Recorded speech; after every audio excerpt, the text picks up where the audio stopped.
So, I'm here with Seth Tibbott, the founder of the Tofurky Company, which is known worldwide.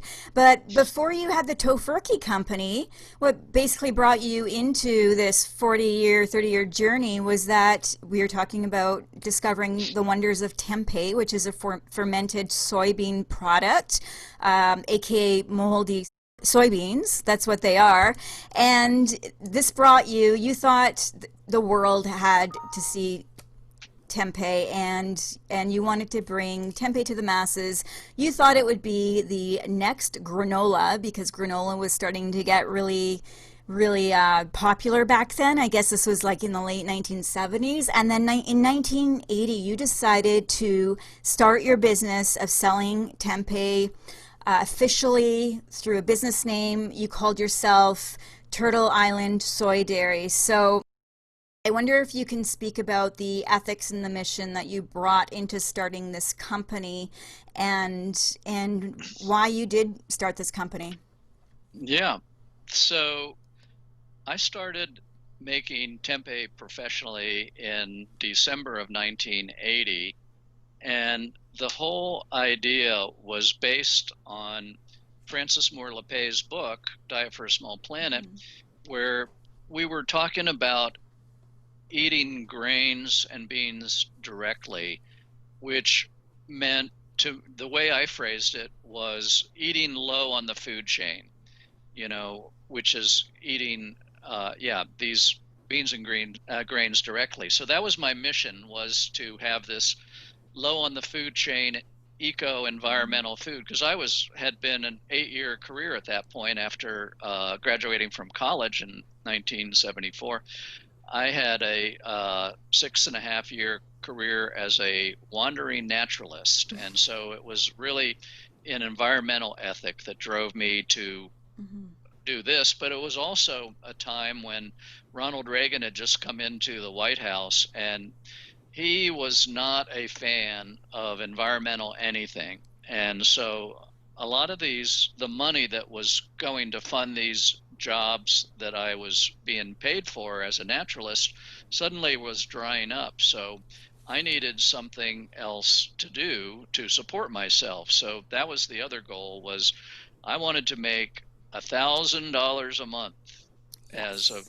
pay. Like if I could make $1,000 a month, I said that would be a dream, because for the last 6 years or so, I had been averaging $200 or $300 a month and living off Mhm. of that and doing the naturalist gig. And I would save up money, and during the winter I would travel to Mexico and Oh, hitchhike nice. around the south looking at birds, looking for the ivory-billed woodpecker that was supposedly extinct. So, and then I'd sleep on people's floors and couches, and I was kind of a beatnik guy, I guess, or Portlandia was a TV show that sort of talks about that. And I was really not into making money, but I wanted to support myself. And from going to the farm commune, which was led by this spiritual guy, Stephen, he always talked about doing something important and saving the world and doing something important that is not going to dry up when the times get tough. And voila, talk about tough times.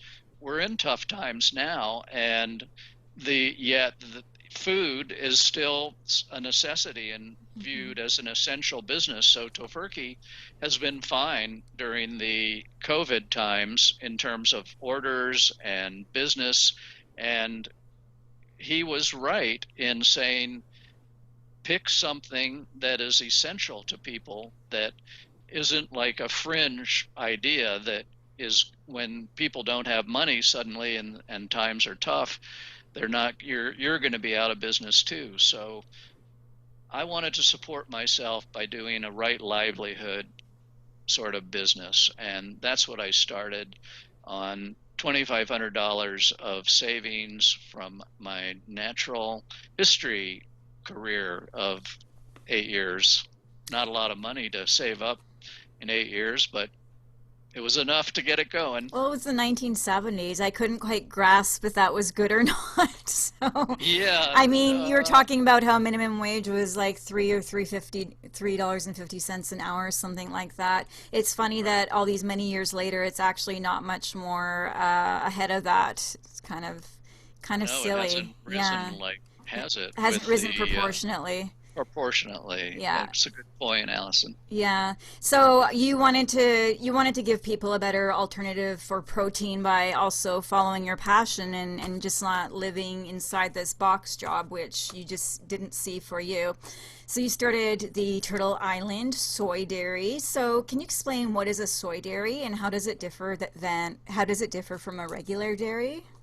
Yeah, so back in the late 70s, there was this concept of soy dairies and soy delis, and a soy dairy was just a vegan dairy. It was going to make products out of soybeans that normally would be found in the milk and cheese case. Although, interestingly enough, back then, soy milk was not a big thing. Like plant-based milks were even lower than meat alternatives in terms Mm-hmm. of what you could find in the supermarket. I mean, if you went to a tofu manufacturer, maybe you could get this pretty awful tasting soy milk, but there was no cheese, there was no yogurt, there was none of this. So it's a great question why we would call this a dairy. And I stuck with that name for most of the 70s, but when we incorporated at the end of the 70s, we changed it to Turtle Island Foods just to incorporate a larger swath because we looked at it. We're not making milk or cheese. We should have, but back then the technology was just getting going. I remember going into a store to deliver tempeh, and this guy was talking about this new almond milk, and I was like, almond milk? That's crazy. Like you're making milk out of almonds? Yeah, you're And just I milking had them. I know it. I had never thought of that before. And then the cheese was just starting then too in the 90s. You know what our joke was about cheese? No, I don't. Please tell It, me. the joke was, hey, did you hear about the fire in the vegan cheese factory? Okay. I No, no. the, I don't know. the, the cheese was still perfect the next day. It didn't melt at all. Everything burned around it, but the cheese never melted because the vegan cheese would not melt. Oh yeah, vegan cheese never melted back then. Trust me, I remember. I'm old enough to remember those days. That's so funny. Yeah, That is you so remember funny. that. Oh But my goodness. now your local Vancouver company Daya kind of changed that, They and did. They now sort of paved the way for melting cheese, and now everyone's doing it because you just have to simply. Yeah. exactly. So it's a different world than it was back in the 70s, but even back then, living on $300 a month wasn't so good, and it was tight to live on that kind of money. But we were we were more of a tempeh company. We were just making tempeh. We Hmm. weren't making tofu. We weren't making soy milk. We were only making tempeh. So why we called it a soy dairy is a great question that I probably can't answer other than it sounded good to us. Well, I guess I just sort of wanted to show like the stark differences between what a factory that's making products from animals is rather than a factory that's hulling soybeans, basically. Right. Like maybe you can speak on the process of and how it affects the environment of basically you're milking soybeans or you're hulling Right. them, as you mentioned, which was a very difficult job, or Right. regarding all the inputs and resources and animal lives that are put into creating an animal-based product. Yeah, in 1980, by the way, was the first year for Turtle Island Soy Dairy, but it was also the first year for Whole Foods, was founded in 1980, Oh. and PETA, uh, People for Ethical Treatment of Animals, was also founded in 1980.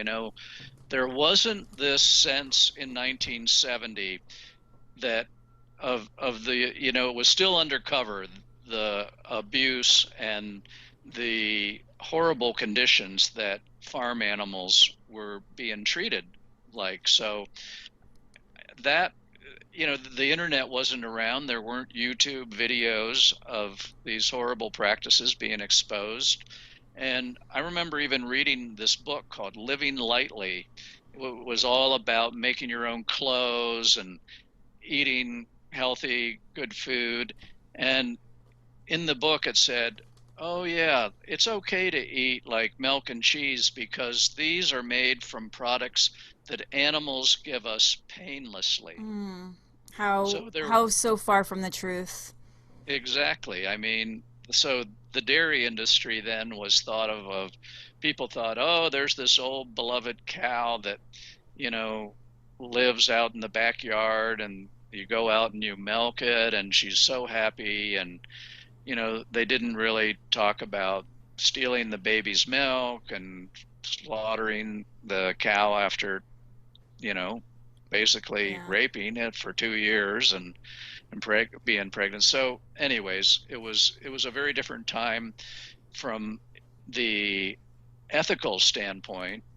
It was more of the environmental ethics that drove me and others to start businesses back then, as opposed to the healthy aspects of the product, although Mm. there was some of that starting to crop up, but it was mostly an environmental play and trying to make ends meet in the world.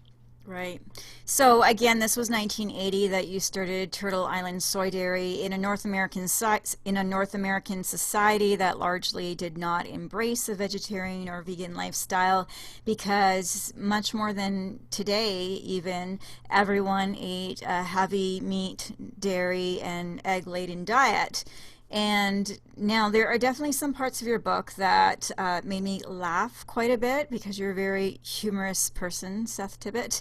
And Oh, good. but I absolutely belly laughed, and it wasn't even something that you said. You were quoting. You were quoting. This is a pivotal point in your story when your Aunt Rosie tried to give you advice about your new business endeavor. Okay, I'm going to try to do this without laughing. She said to you, Seth, because I was imagining her voice in my head, Seth, selling soybean food to the American public is a bad idea. Nobody wants to eat soybeans, and especially not moldy ones. This is a meat eating country, and it will always be a meat eating country.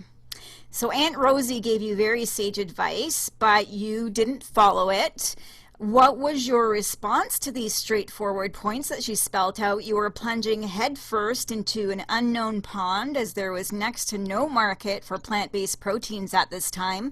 You were losing money year after year, although your sales were increasing. You couldn't get a profit. And what kept you powering through for many years to make your business a success? And what is your advice for fellow citizens who want to create a life meaningful business without knowing the first thing about business? There's a whole lot in there. Just touch on what you would like, please. Yeah.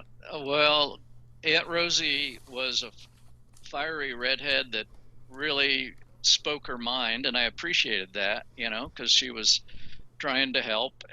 But that she told me that 2 weeks after I had started the business, which is a Mm. very tender time Yeah. because you're still trying to convince yourself that this is a good idea to invest money and your life into this idea. And here she was telling me that it was a bad idea. But I had already grown used to the Midwestern attitude. She lived in Minnesota, and I realized that she had somewhat of a conservative viewpoint and wasn't on the cutting edge of food and didn't know what I had known. So I still had faith in the idea, although for about 9 years afterwards, when it was very slow going and tough sledding, there was grains of truth in what she was saying. Like I,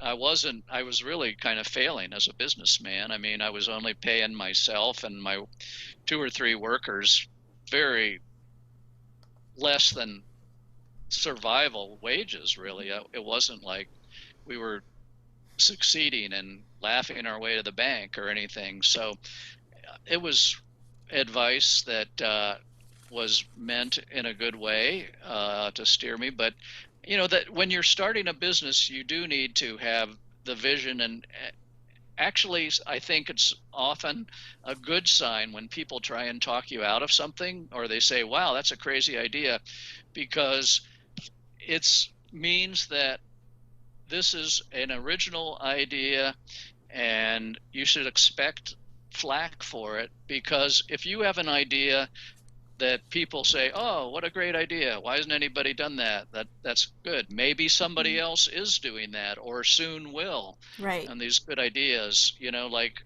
in 1991, after living in my treehouse for all these years, I started to write this treehouse book. And everywhere I went, it was like, oh, this is a great idea, why is there no treehouse book? And there was like not too long into it that I found out, you know what, there's another guy doing a treehouse book too. So sometimes the weird ideas are the good ones to steer by. But in terms of, businesses starting out, and vegan businesses in particular that are starting out, I think you really need to have the mission at your heart, because the mission every vegan business that I know has a mission, and that's from the smallest little tempeh maker at a farm stand, or granola maker selling their goods at a farm stand, all the way up to the Beyond Burger and the Impossible Burger, and these guys that have done these big, huge plays, and they've gotten millions and millions of dollars of investment. They're doing this out of the mission is in their DNA too. It's in the mission is in every vegan business, has some part of their DNA as a mission. And the thing about mission is the mission is always there for you. It's exciting to see growth, because you see even small growth. You're getting into one new store. That's like a whole nother set of people that you're going to be affecting. And that's exciting. And the mission keeps you. The most important thing about business is staying in business and learning from business, because in the book I talk about, becoming less stupid. And that's what it is when you start a business. When I started that business, I was so stupid, and I have proof of how stupid I was. I know you gave a lot of that proof in the book. Yeah, thank you. I'm still stupid, but it's just, I'm less stupid than I was 40 years ago. And that's the trick, because just turning the key every morning, and every day that you stay in business, you're hanging around, you're learning, you're getting closer and closer to finding a way to stay in business. So without the mission, for me, 5 years in, after living on nuts and berries and pennies and $300 a month, you would think, okay, I'm a failure. I need to go somewhere else to find money. But I stayed in it because I had the mission. And that's the whole secret to business, is staying in business, because you become less stupid, and the mission will keep you going till you find your Tofurky moment. Exactly. And then I want to point out too, like there were points along this journey where you had people who wanted to partner up with you or pay you 25,000 to buy you out basically, and you thought about it, and you actually turned those offers down because I guess it didn't align with your mission and what you wanted in life. So I guess that's a lesson for business owners as well, is to be really clear on what it is you want for your company, and if you're willing to take it, if you're willing to have outside investors, that means it's it's going to be less of your company, right? Yeah, that's true. Although, see, Tofurky grew during a time when the market was still getting ready. In 1980, there wasn't really a meat alternative market in the supermarkets. So our whole business model was built around this market that was growing incrementally, and now it's growing exponentially. So Right. there's a bigger play here. So I don't fault people for selling their equity. I mean, I'm all about, we haven't sold any of our equity yet to anybody outside the family, but we're having conversations now like, how do we keep up? Because we're going up against the Impossible Burger and these Mhm. guys that have more money than God. And it's a different time now, Allison. So I think that, and there is money. Nobody wanted to give me money. There was no Kickstarter I 1980. know. There was There nothing. No internet, no Dragon's Den. It's what we have here in Canada. I can't remember what it's called in the States, but Shark yeah, Tank. Shark Tank, right? There is nothing, nothing for you, and you still persevered. Like that's like part of the greatness of your story is that you started this in 1980 when there was barely a fax machine. Like, you know. Right. Well, there wasn't a fax machine. On Yeah. order day, I used to sit at my desk waiting for the phone to Phone ring call, for like right. 8 hours, and I had like Right. five distributors. And, it would get to be like 4 o'clock. If I hadn't heard from one, I'd do the call of shame, Yeah. and I'd call them up. Do you want any tempeh this week? I mean, it was really Yeah. pathetic. Oh And my I goodness. mean, I couldn't even go to the bathroom because I didn't want to miss the phone call. We didn't have an answering machine. We didn't have a fax machine. Didn't Hmm. have internet. It was just like Yeah. they'd call up and I'd write down their order and I'd make it happen. But it was also easier to place the products. I'd go into stores and I'd say, hey, I've got these three tempeh products, and they're like, we'll take them. Do you have any other products? Because we're Cool. trying to fill up our shelf. So Well, that's there was good. pluses and minuses about it. Yeah. But the point is that equity is one way to grow. There's debt financing ways of growing through borrowing money, which is what we did, and not selling any equity. And then there's the equity play too. Hmm. So you got to look at what's your dream and what are your goals. Hmm. And, because if you don't do a certain level of business right now, if it, like you, let's say you have a great new product and you're just growing it step by step, that's good, but you're also getting letting other people that could possibly make the same product that are selling equity and that have more money than you, and that they might take the shelf space away from you. So there's more risk now Hmm. to doing the Tofurky way than there was back then, when the Hmm. industry was smaller and more genteel. But now Yeah. it's a different world. So That's a good uh, point to consider, and it's true. Like I actually, as a longtime vegan and being vegetarian since 1994, when there wasn't really anything. Your products uh, are around, but not much more. Eve's Veggie Cuisine, local. That yes, was basically Eves. it. That was basically all we had, and I can tell you, it's with delight that when I pretty much every time I go to a Whole Foods or a supermarket, I find new vegan products, and it's pretty cool. Like it's actually now like which ones do I try? And I love trying all the meats because that's sort of like that's what I'm into. I'm a gourmand for veggie meat. So here we Me are. too. Me Oh, I too. know, I know. So okay, so you were bootstrapping for many years of hard work making the tempeh business happen, and there was continued demand, but it was so difficult because you were the sole proprietor with only 24 hours a day and limited finances to scale the business as you needed. Then 1992 came, the year your son was born, and then 1995, and that was the year of the Tofurky, we shall call it. Please tell us how Tofurky, the vegetarian holiday feast, came to be. Yeah, so I was always looking for something to eat at Thanksgiving as a longtime vegetarian, flexo vegan, veganish person. And we tried.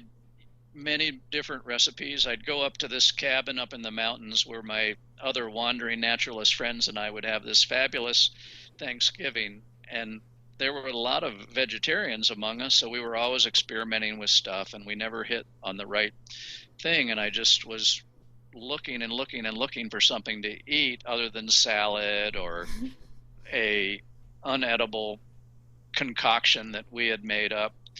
And there were many.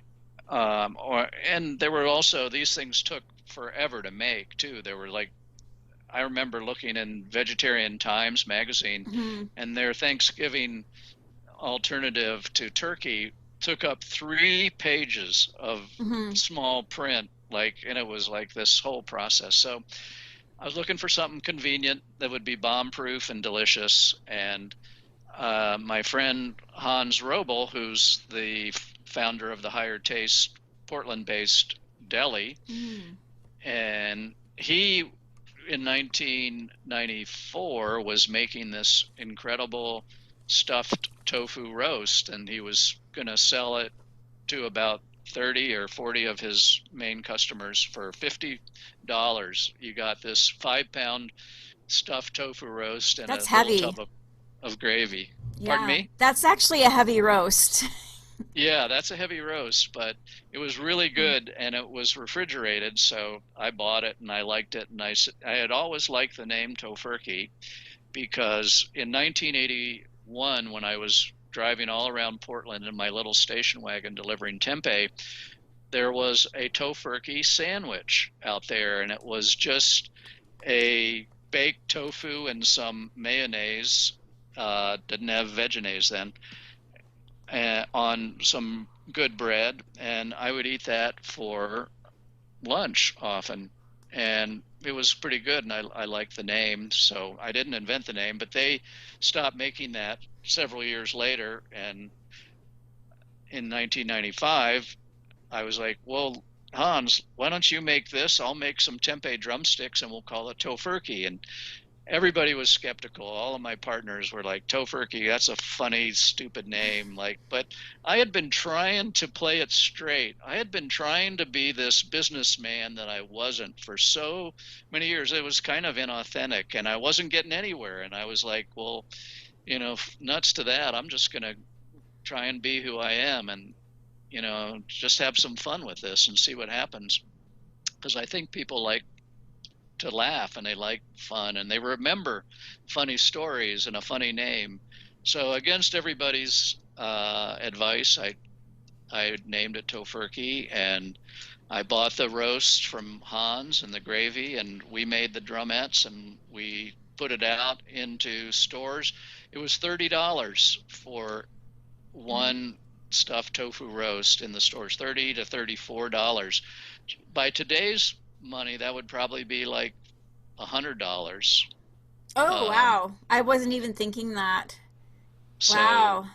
yeah, would you buy a Thanksgiving dinner for $100? I These days I couldn't. wouldn't. I mean, even buying a vegan roast such as yours, they actually go on sale for $9.99 during the holidays. Yeah, So, yeah, which yeah. is like soup. I mean, I was buying them before when they're like $25. Like people will buy them at that price point in this day and age. But Right. wow, and you were still selling out and Yeah. not So covering your costs.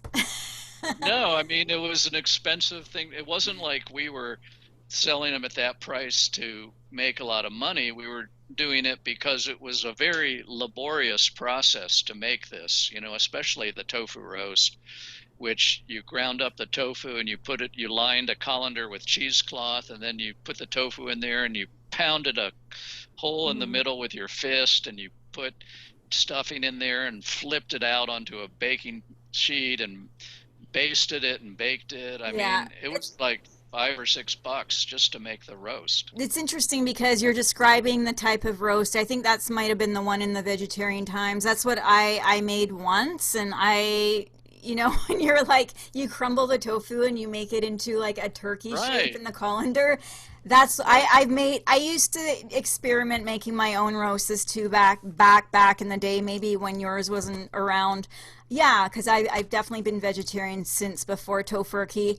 But Way to I go. want to tell you, like, all the vegans in my community who I know, like, we love being able, like, we have a Vancouver Vegans Facebook group of thousands of people, and there's always activity on there. It's like, where can I get a roast? And there's like different ones available now, right? So there's more Yeah, options, sure. but it's hard to find them too because they sell out. So like, oh, I saw Tofurky at Whole Foods. Everyone runs and goes and grabs them before they're sold out. That's what it's like, and that's what it was like for you in the first years. You kept selling and selling out. Yeah, so can you tell us about Tofurky, the vegetarian holiday roast, and just the success of it and the feedback that you got from your customers and the consumers? Yeah, so back then in 1995, the internet was just getting started and email was just getting started, but only 32% of Americans had computers in their home right Right. then. So there was the main way that you got a hold of a company was by calling them up, and especially if they had the 800 number, because God knows, like, it's going to be like $1 or $2 a minute to call It up was back long then. distance, right? Yeah. You remember that? And then, so we put in every Tofurky feast that first year in 1995, we sold 800 of them. We put a self-addressed stamped postcard, and we asked questions. How'd you like it? Was the texture good? How'd you like the drumettes? How'd you like the gravy? How'd you like the roast?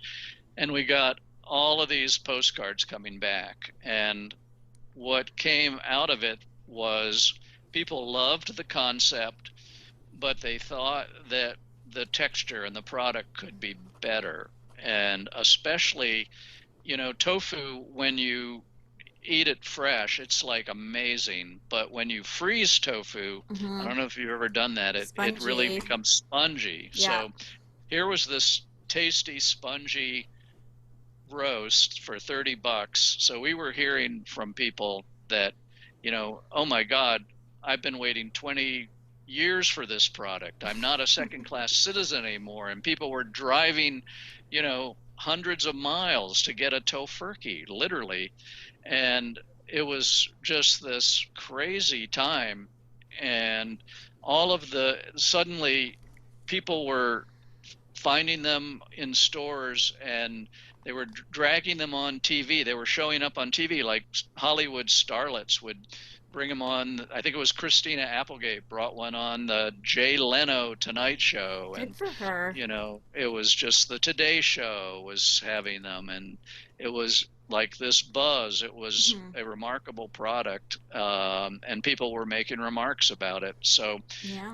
we generated this viral buzz, and talk about town of this groundbreaking product. So it was really incredible for this small company, because we were still a small company. We had less than a dozen employees. We were growing, and our Tempeh business was doing well, but we still weren't really profitable. And I was still, you know, uh, not making money. Like, the big joke around here is that, my wife, like, they ask her, did he make you sign a prenup? And she goes, prenup? He lived in a tree. I was making more money. I had a job. I had insurance. I had a house. You know, she had all of that. So she was like, I was the one that needed the prenup. And it was really true. But, it's, we were a small company.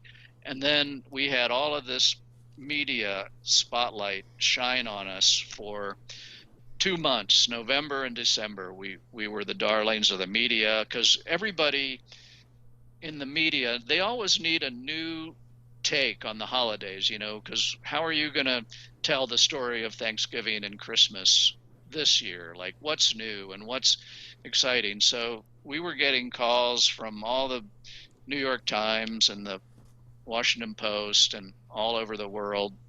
People were talking Tofurky, and we were shipping Tofurky out to people in areas of the country that didn't have distribution yet. So it was an amazing time, and it was early on that it was a hit. But Thanksgiving would end, Christmas would end, and we would shrink back to our nobody ourselves Yeah. in a little regional tempeh maker.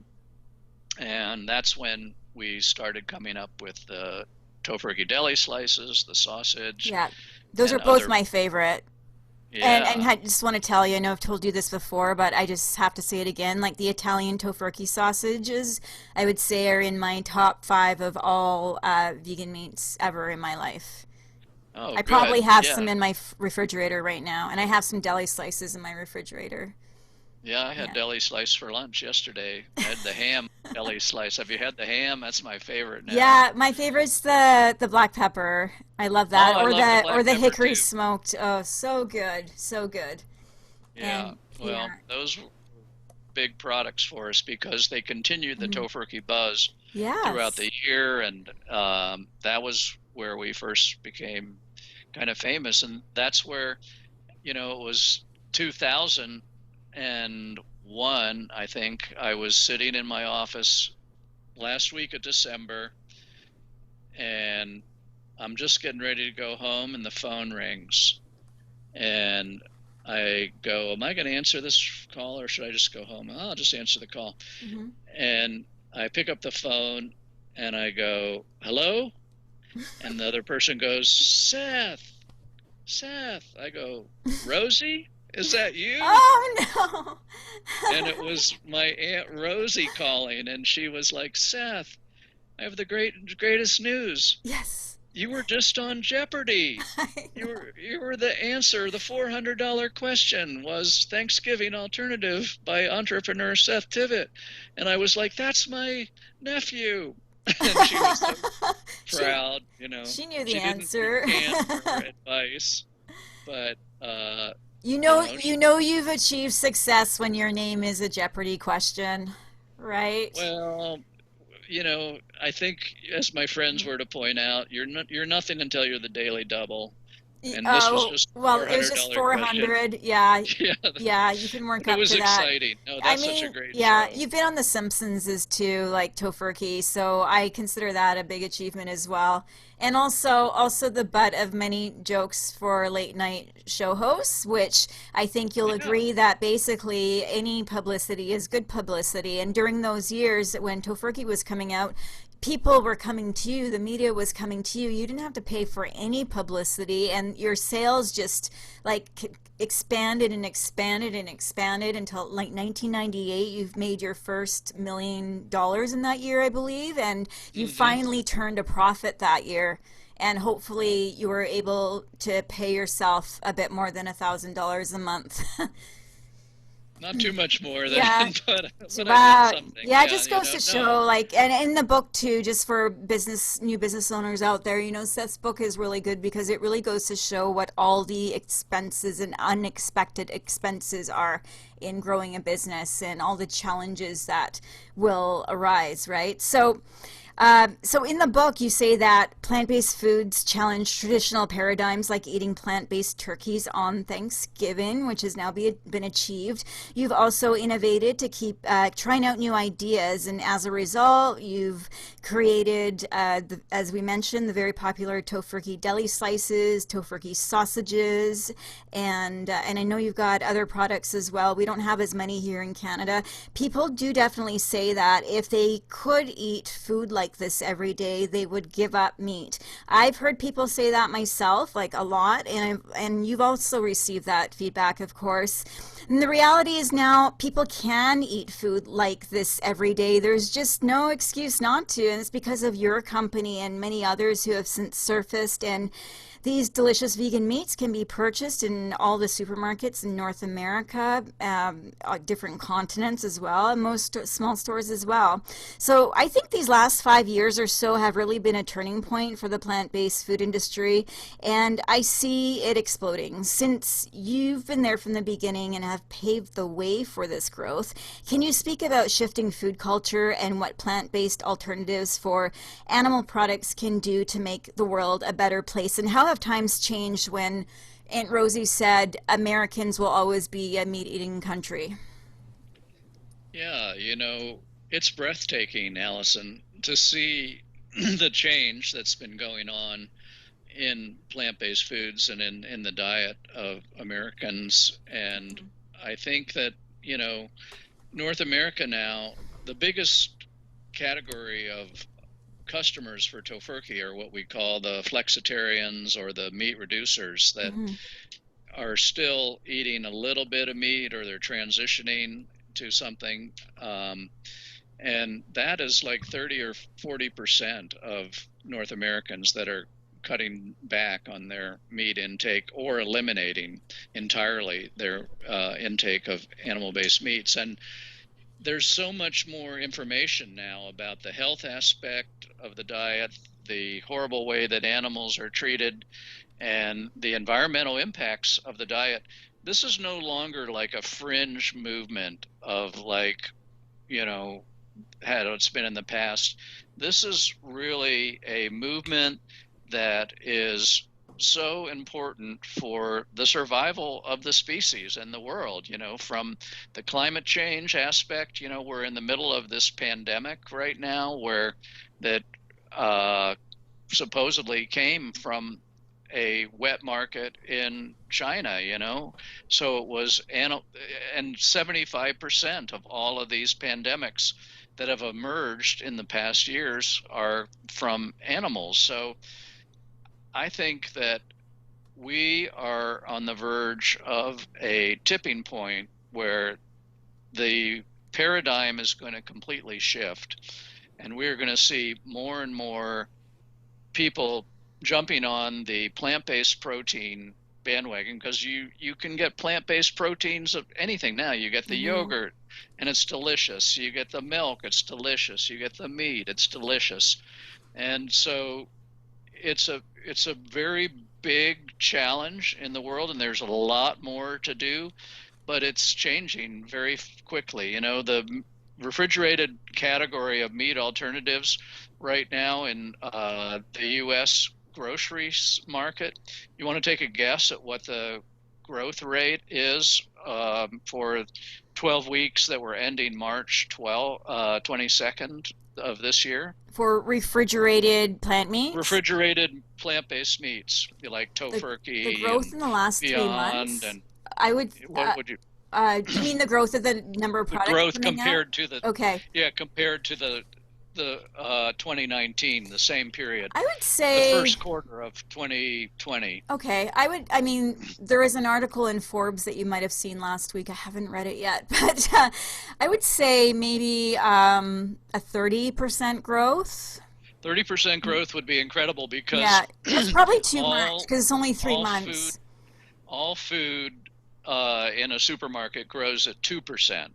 Like that's Yes. like Yeah. everything. Okay. So 30% would be amazing. And in 2014 and 2017, it was an average of 5% for meat Hmm. alternatives. It was 128% What? growth. 128% growth in 12 weeks ending March 22nd, 2020, compared to that same period in 2019. So it's just crazy. Like, even when it was 5%, the supermarkets were like, I got to get more of this in. This is growing at twice the amount of volume that my regular products are growing, that all food's growing. So they were like, we got to get more. This is a hot category.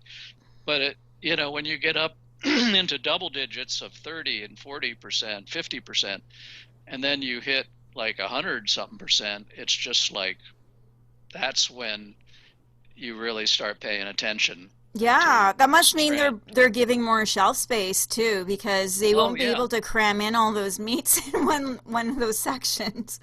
Yeah, I want to exactly. And see why that. wouldn't they give more shelf space? I mean, They do now to the people, plant-based milks. They have to. plant-based milks are the hero. They're like 13 or 14% of all milk by dollar volume in supermarkets is plant-based now, which Yes. is a huge number. Yes. For all that growth in plant-based meats, it's still around 1%. So there's so much more to do, but the growth is there, and it's exciting to see and breathtaking to reflect back onto not only the 1980s when Tofurky first started and there was nothing in the stores to now, but look at the 1970s and the 1960s and 1950s.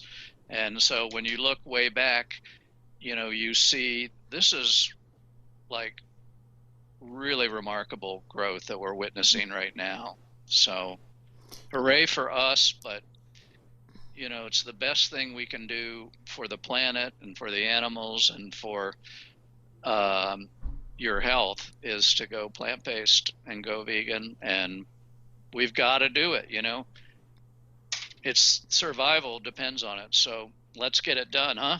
Exactly. So, I would love also for you to speak on the importance of giving back to society as part of your business plan, and that is to support community. You have always done this from the start, probably before you even knew what a business plan was. Can you actually tell Oh no. us? Can you actually tell us what the Tofurky Company's mission entails, and how you strive to be a company that is very much about values and not about just turning a profit? Yeah, so the Tofurky Company is what's called a B Corp now, which is a benefit corp, which is an official program that goes in and it looks at all of your things, how you treat your employees, how you treat the community, what you do for nonprofits, and you get points for all of this. And B Corps are starting to rise up, like Patagonia is a classic B Corp. Yes. Yeah. Certain breweries that we work with, like that we buy, we try and buy suppliers from that are B Corps suppliers. So we've always had that mission. We have the Tofurky Family Foundation, which gives money to local and national nonprofits. We also have a director of charitable giving that gives product and money to causes. A lot of these nonprofits are like the unpaid marketing arm of Tofurky. They're out there trying to create the same world change that we are, and they're doing it without really getting the salaries, that the private sector can do. So they're doing it 100% for mission. And but we see ourselves as, a mission-based company, and one that is just has as its goal making plant-based foods accessible, economical, and incredibly tasty for people to just survive on in health and harmony with Mm-hmm. the environment. So, Yeah, I had never really heard before about the certified B Corporation, because I don't think we have something like that here in Canada. I'm not sure, but yeah, I was reading the values of what the corporate of that corporation entitlement entails, and I was very surprised to see that it actually fits so perfectly in alignment with the vegan ethic, as I'm sure you're aware. So number one, we must be the change we seek in the world. Like that's what Gandhi said. That's what I always exactly. say. And businesses should aspire to do no harm and benefit all, which is the principle of ahimsa, which is also a vegan principle, right? So, Yeah, it's funny you should bring that up, because I wanted to underscore that this is not a North American only phenomenon, plant-based foods. This is a worldwide phenomenon. We get so many requests for products all over the world. I was over in India in July 2019 at a vegan conference over there, and oh, they have everybody thinks, oh, India's all vegetarian, and there is 28% of the country is mhm. Hindu, so they're vegetarian, but there's a lot of dairy that is eaten there. And India actually is also one of the big meat producers, beef producers in the world. So, but the vegans over there are so loving and energized to, take people to the next step beyond just the vegetarian to vegan. And Europe like crazy. Like London has the most vegan restaurants of any city in the world, 165. Prague has the most per capita vegan restaurants of any city in the world. You see France coming alive. It used to be, I used to say, there's no vegan that's ever been to Paris that hasn't lost 10 pounds because there was nothing to eat. Now there's 73 restaurants in Paris, That's vegan restaurants. These amazing. are all vegan restaurants. This isn't ones that have like a vegan option somewhere on the bottom of their menu. This is like all vegan restaurants. Mexico City. How many vegan restaurants do you think Mexico City has? I know they have some because I've had a friend who lives there. So Mexico City itself, I don't know. I would say maybe 10, 5, 5, I don't know. 80. 80? They What? have Are you, 80. but it's also, isn't it the one of the largest cities in the world? So that's, Well, it I, is, I didn't but realize that. still. I mean, I I didn't traveled realize all over that. Mexico in the Yeah, 70s, and the only thing I could eat was beans and rice and tortillas and I know, I've little been there. guacamole.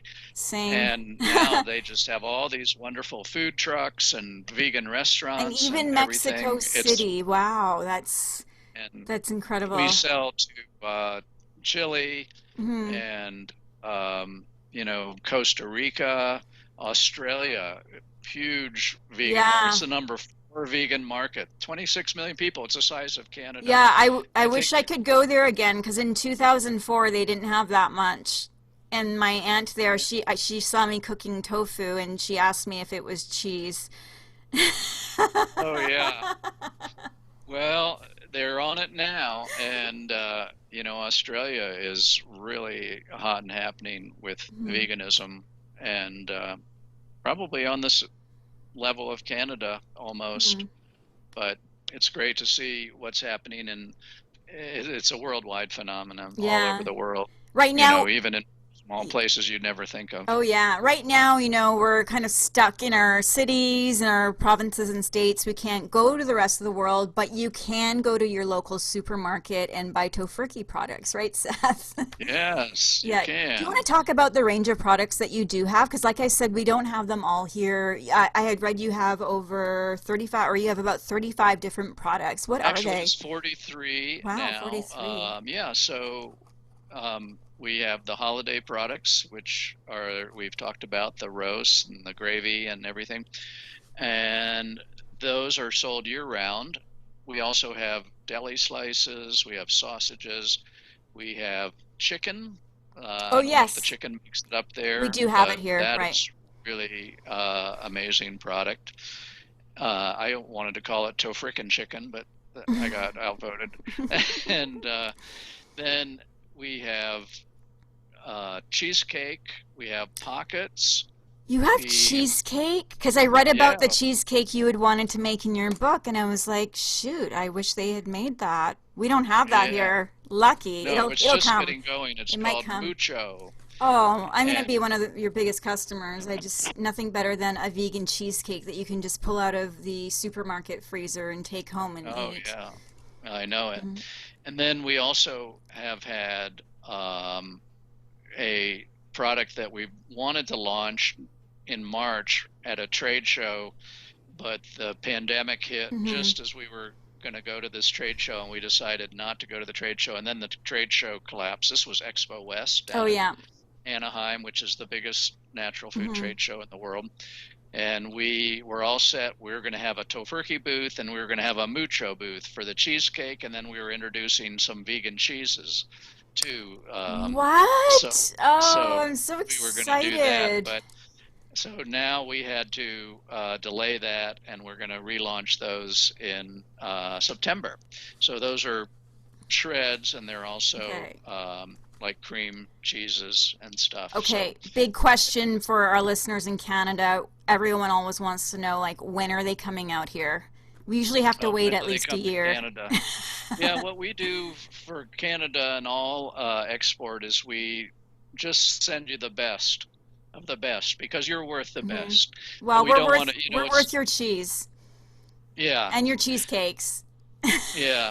Well, we'd love to do that, but we love Canada and the market, and we'll wander those up there as soon as they hit a certain point of production because we have to change our packaging and everything Yeah, to get everything. yeah. We don't want to be legal Yeah, or or anything up illegal. there. Yeah, that's always a challenge is having to having to comply with the French writing and then the nutritional standards as well. So Field Roast, as you probably know, had to Right. change their whole recipe for their sausages just so that it Yeah. could be considered a viable protein source, which Yeah. we interviewed David Lee about that years ago. It was, I think, like such a fiasco, but he went Yeah. through the hoops and he got it done. So finally, what advice would you have for fellow food making enthusiasts to achieve success in the plant-based food industry here in the year 2020, and what lies ahead in this industry?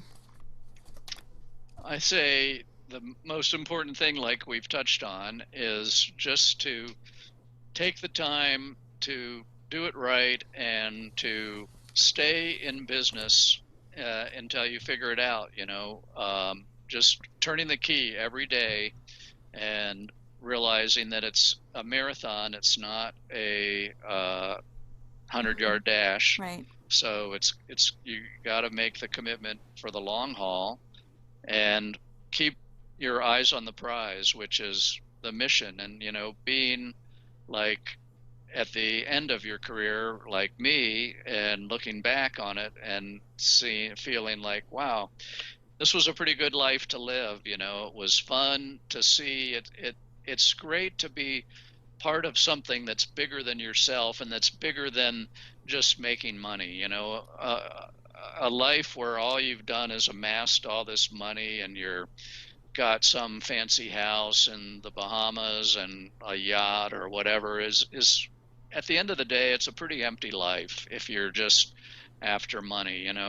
Do something that's important, that isn't going to dry up when things get tough, and that is really providing a service for mankind and Mm-hmm. for the world at this juncture, which is really, I think, a statement for environmental products like vegan foods that that you can save. There's so much that we need to do right now, and the planet's in needs us. So Yeah.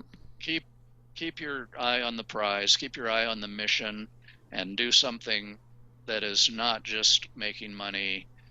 Do something good for Mm-hmm. all of humanity.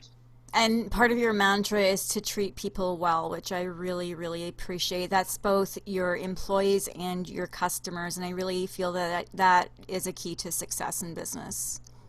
Yeah, I couldn't agree more. At the end of the day, it's the people in the company that keep it successful, and you want to be as good to people as you can. We pay everybody's insurance, which is a crazy that we have to do that. Here we're the one Yeah. country in the world that doesn't really take care of people so good. So that's a good thing. Everybody has retirement accounts, that we pay into, and we're just trying to do the best job we can to make Mm-hmm. life enjoyable for the people, because that's one of the benefits too, I think, of bootstrapping and having done every job. I've done every job at Tofurky, so I feel sorry for some of these people that are making the equity play and they've been making $100,000 or more since the day one, and they've never actually spent an hour on the production floor. I mean, I've spent days and weeks and months making Tofurky. I've been janitor, I've been everything. So it really builds up this empathy, and you really know how hard the work really is. It's hard work making a vegan food product, and you've got to really respect and try and do everything you can for the people that are doing that day after day. And yeah, so having empathy is good. Yeah, I agree totally.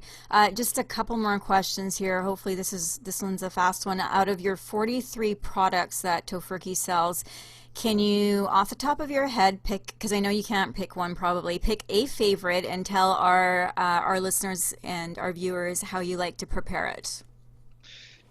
Well, it's summer now, so what I'm eating the most of right now is we have our own version of the Beyond Burger called a plant-based burger, the Tofurky plant-based burger. I didn't even know And that.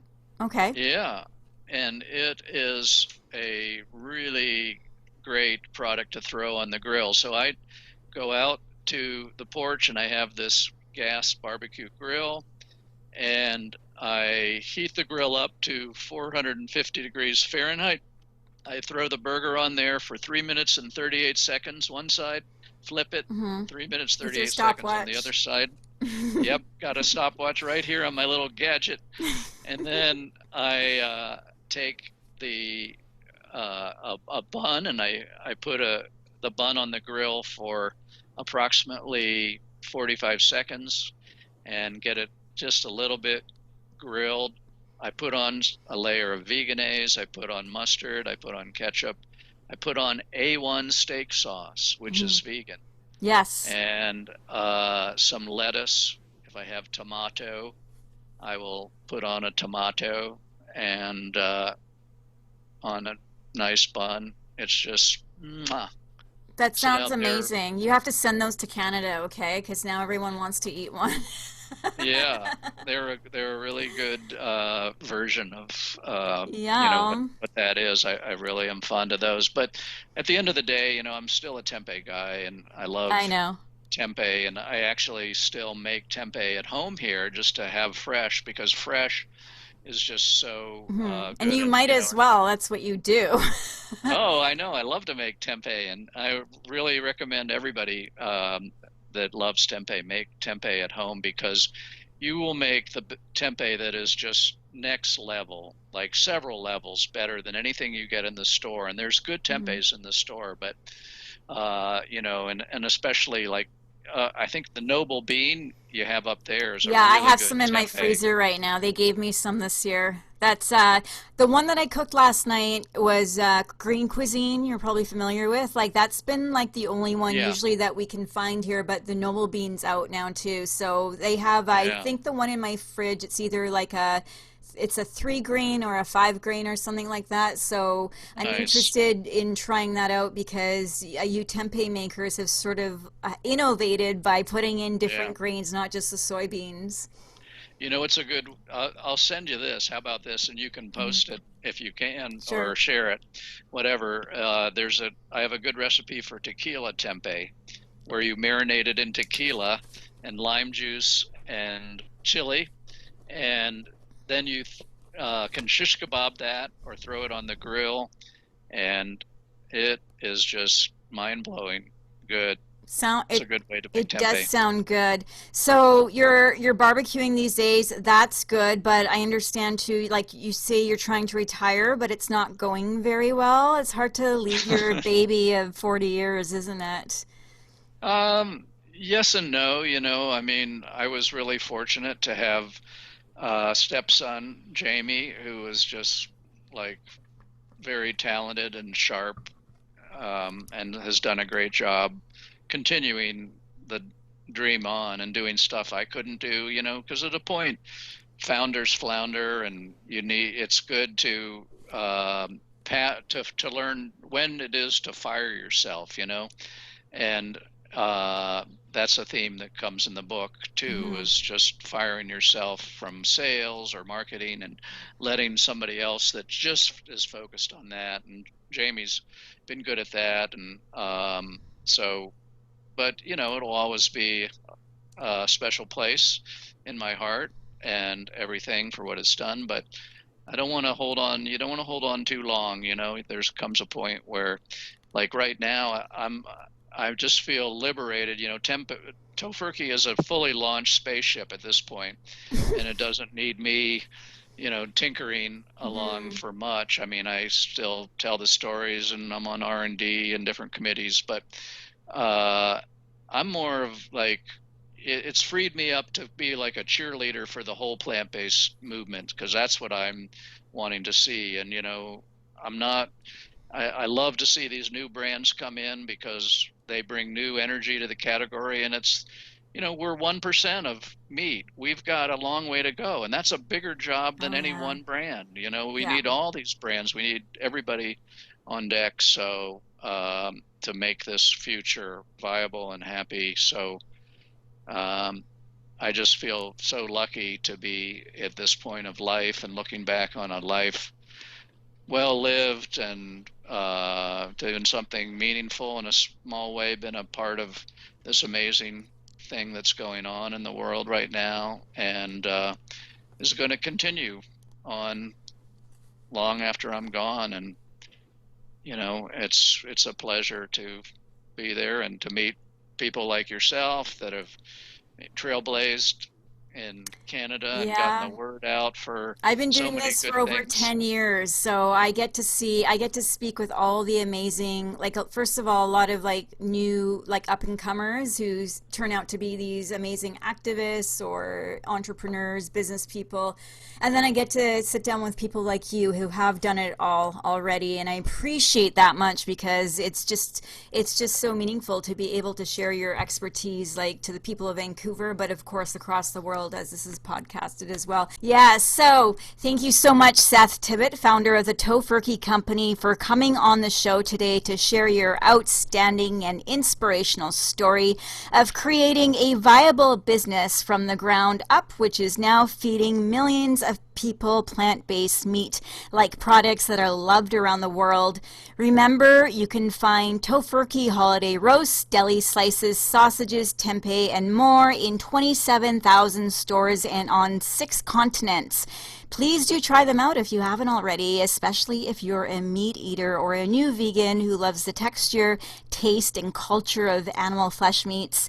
But this is much better because no animals are being harmed in the making of Tofurky meats. Also, for a great read for story lovers and business owners alike, I highly recommend Seth's new memoir book, In Search of the Wild Tofurky: How a Business Misfit Pioneered Plant-Based Foods Before They Were Cool. Seth, I really hope to see you again one day. The last time was at the last year's Animal Rights Conference. Yes. I hope that comes up again because I love seeing you speak there and taking selfies with you. And Yeah. I don't know if you remember, but years ago you made a I asked you to make a video for my friend new vegan Chris, who was just starting out his veganism and was introduced to Tofurky around that time, and you made an inspirational little video for him which he loved. And then I told him yesterday I was doing this interview, and he's like, oh, tell him I just love his products, I love his deli slices. That's what he said. So this is about 3 years later, he's still going at it, and part of the reason is because he has your wonderful products to keep him along the way. Great. Well, say hi to Chris. Yeah, I will. And yeah, I wish you well in trying to retire. Thank you so much for making your Tofurky products, bringing them into the world. They definitely make my food options enticing and delectable. Have a good summer, Seth, and stay safe. Thanks. I'm going to go have a grilled Tofurky beer brat lunch now with sauerkraut. Wow, lucky, lucky.